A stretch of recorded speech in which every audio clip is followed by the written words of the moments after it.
همه همراهان عزیز، آموزش دیگر از در بخش حس کننده ها و ما امروز یعنی نوع دیگری حس کننده های مجاورت یعنی کپاسیتور پروکسیمیتی سنسور حس کننده مجاورتی غنجایشی خب یعنی یامکسنو میگن با زبان روسی یامکسنی اسکنتکنی دچیک. خب این وابسته به همان غنجایش میدانی که در این حاصل می شود، میگیم که رنگ کاندنساتور همون کار میکند. خب برخلاف نوع ایندوکتیوی القایی که اون فقط با متال کار میکرد، این با بسیار از اشیاء علاقه میتوند که حس کنند. بسیارش هم مشخصات دارن. مثلا نوعی که ما در اینجا داریم بینید میگه که سیمی BRN یعنی براون همون خوکی که ما گفتیم از ما میگه که منبع 12 تا 24 ولت DC است. خب نوعی بلویی که در پایان است، بلو هم 0 ولت ما هست. خب در اینجا سیاهی که از ما هست بینید آوردگی از براون و از براون از ما آوردگی هست با یک رنگ مقاومت برین برآوردگی از بیرون. خب زمانی که شما این گونه نقشه را میبینید که یک طرف همین مقاومت با کدام سیمی که وصل باشد، خب این از این شما میتونید که علاقه نوعی PNP و که NPN بودنش هم مشخص کنید. ببینید مقاومت از ما وصل شده است با طرفی بگیم مثبت همون براونی خودمون. اکنون از این طرف ما چی میگیریم؟ منفی میگیریم. اگر زمان این نوعی بگیم NPN است، خب این NPN نوع کی است؟ از اینجا ما علاقه منفی میگیریم چون که طرف دیگرش این داخلی خودش در نظر دارد، داخلی خودش علاقه این طرفش با مثبت وصل است و یک مقاومتی از اینجا است که با ما طرفی به منفی میتید. خب این نوعی که در اینجا داریم اگر که مشخص شود، خب ببینید طرفی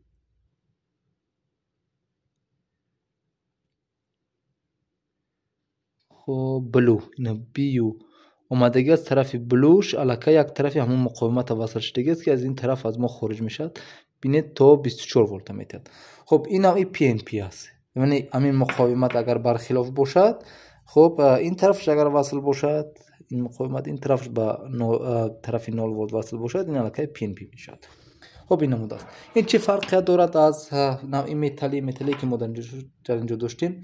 خصوصا من تا زمان تا این حاضر دیدگی نیستم نوعی متالی که مسافه اون تنظیم شونده باشد. ما گفتیم که نوعهای ایندوکتیوی همون حس کننده‌ای که متال چین میکنن حس میکنن، اونها مسافه مختلف دارن. شما زمانی که درخواست میتید از روی همون مسافه یک پارامتر مهمش هست که اون علاقه درخواست میتید. اما این نوعها تا یک مسافه معین تنظیمات دارن، یعنی ما میتونیم اونها رو تنظیماتشون انجام بدیم که شما به کدام مسافه علاقه چین کنید. خب بسیم کشیشه که گفتیم ببینید علاقه از من تا این مسافه را چین کرد. خب بالای اینها همشون یک تنظیماتی دارن. ببینید علاقه مسافه من دور شد، دورترن. در زمین اگر چین کنیم شاید که نزدیکتر معین‌تر باشد.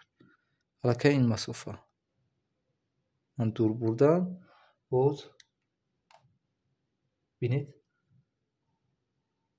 تو ببینه علاقه مسافهش دیگر. خب یک طرفی منفی که این نوعی حس کننده دارن، شما حتما به نظر بگیرید که اطراف این هم علاقه حس میکند. بینید اطرافش هم پیشم. خب نوعی متالی که ما داشتیم خصوصا اینا خیلی علاقه اینا اینجاشون چین میکنن، لیکن خصوصا همین قسمتشو حساس است، اما اینا اطرافشون هم حس میکنن. مثلا بسیار در ماشین استفاده میشه. زمانی که شما با ماشین مثلا طرف عقب حرکت بکنید میبینید که علاقه اشیاء رو معین میکنه که اون چیز نزدیک شد به همون ماشین شما اگر داشتگی باشد معین میکنه. همون نوعی غنجایشی هستن. خب ببینید علاقه مسافت تغییری افت، باز هم زیاد میکنیم از همه بیشتر. ببینید یکم دائما روشن شد.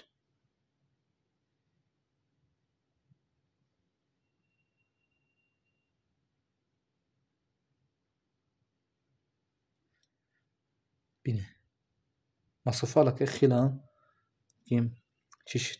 درست شد. بینید خب بینید که این هم در چوب چین کرد، هم در آهن چین میکند، خب هم در پلاسماس هم چین میکند.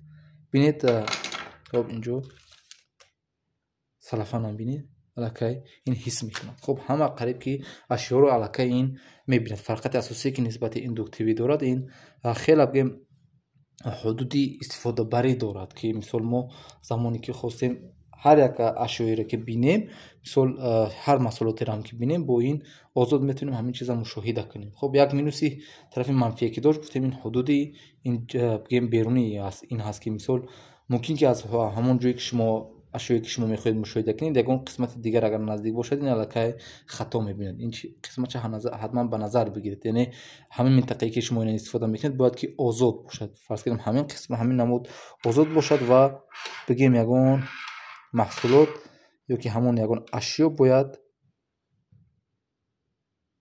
наздики ҳамон дар ҳамон ҳудуди холӣ бояд ки омадан то ки ин амал кунад. бинед як қисмати дигарам ки дорад, ҳозир бест. мо ина дақиқ наметонем, бинед бозам дидист аст. дақиқан дар ин наметонем ки мо як танзимоти хеле дақиқ дошта бошем. хуб ин тарафи манфии ин аст.